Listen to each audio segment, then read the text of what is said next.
El objetivo de este vídeo es demostrar que si tuviéramos una esencia que es personal e inmaterial, esta no se vería afectada por la materia. Entonces, ¿a qué conclusiones se puede llegar con esto? Antes de continuar, usted tiene que reconocer que no se puede desmentir las cosas reales, tangibles y visibles y todos los hechos que mostré anteriormente.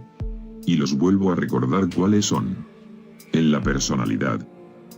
Le demostré que no son las mismas personas cuando tienen una enfermedad como la demencia o el Alzheimer. Porque hasta a usted mismo le puede pasar o a otra persona que haya visto, y lo puede comprobar perfectamente bien. Y con eso nos damos cuenta que esta no es permanente ni inmaterial. Y se sabe que es parte de la materia, porque la causa del Alzheimer se debe por problemas con las proteínas cerebrales que no funcionan correctamente. Y provocan que interrumpan el trabajo de las células cerebrales. En el caso de la demencia, es por un daño o pérdida de las células nerviosas y sus conexiones en el cerebro. Otro hecho que no lo dije, pero que todos lo han pasado, es el de la edad. Dejas de tener la misma personalidad de cuando tenías 5 años, a la que serás cuando tengas 60 años. La lobotomía también, que era la operación que retiraba partes de tu corteza cerebral para destruir tus vías nerviosas, y pasarás de ser una persona extremadamente agresiva, a una muy dócil.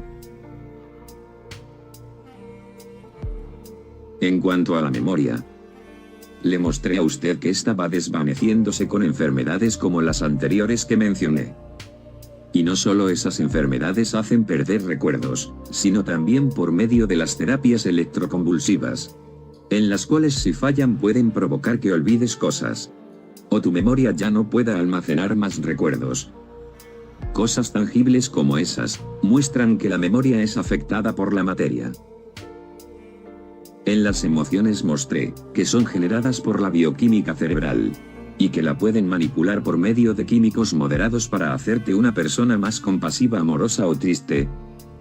Y se puede comprobar que esto es verdad por los fármacos, o incluso con la misma anestesia, que al final esta es materia que altera nuestras emociones. Por eso es que queda también descartado lo de las emociones. Los sentimientos, que es ese afecto especial que le tienes a una persona, también pueden verse afectados por la materia. Por ejemplo, las drogas caníbal o zombie, si las consumes te fulminan todos tus sentimientos, y te convierten en un ser capaz de devorar a la persona que más quieres. La inteligencia.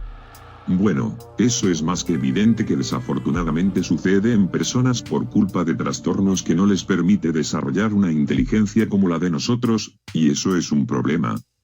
Porque los parámetros espirituales que tienes que cumplir tal cosa para la segunda vida, como la gnosis, reencarnación, iluminación, nirvana, aceptar a alguien o algo, hacer ciertos actos, etc., todo eso no lo pueden hacer esas personas. La conciencia, eso también mostré que esta se pierde cuando caes en estado vegetal sin respuesta vigilia. O las veces que duermes y al día siguiente notas que no soñaste nada, solo para darte cuenta que entre ese lapso de tiempo, fue un vacío. O incluso cuando te están haciendo una cirugía y estás sedado, tu conciencia se desactiva por ese momento, y ni siquiera despiertas por el dolor de la operación. En el pensamiento, les mostré unos ejemplos de personas que perdían partes de su cerebro. Pero hubo uno al final, en el que nació sin ninguno de los lóbulos ni cerebelo. Lo único que tenía, era el tallo cerebral, y obviamente no tenía pensamientos complejos que le permitieran razonar. Y se dice esta conclusión, porque podía oír y podía emitir sonidos, pero jamás dijo una palabra o frase. Es por eso que el pensamiento no se da por algo inmaterial, sino forzosamente por la necesidad de un cerebro muy complejo.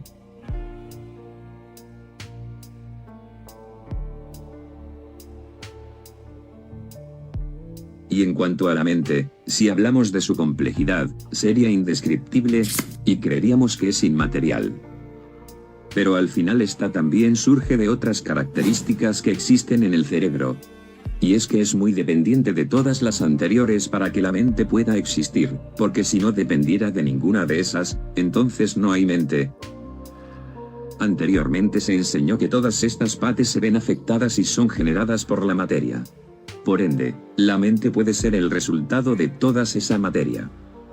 Al final mostré, sobre lo limitada que esta puede ser si al preciso momento de que nacieras como una persona ciega y sorda, trasplantaran tu cerebro a una máquina artificial potente de mantenerlo vivo, y así pasar toda tu vida sin tener tacto, sin olfatear, sin oír, sin pensar, sin saber que existes, sin poder soñar en alguna experiencia que jamás has vivido, y todo esto, mientras estás vivo. Suena feo, yo sé que suena horrible lo que estoy exponiendo y me disculpo, pero, tiene un propósito. Todos los hechos que he mostrado, son empíricos. Y muestran una realidad que usted mismo puede investigar. Pues no es algo que me lo esté inventando o mintiendo. Porque por eso es que le enseñé primero todas estas cosas, porque luego se olvidan todo lo que mostré, y se encargan de sacar de contexto lo que dije. Bueno, pudimos ver que la esencia inmaterial sí es alterada por la materia y que también puede desvanecerse. A su vez también se vio que quienes la generan gran parte son en realidad las células cerebrales y química cerebral. Pues si reducimos o dañamos un poco estas, la esencia empieza a fallar. Y si las aumentamos o están sanas, la esencia puede funcionar perfectamente bien o de forma muy exaltada.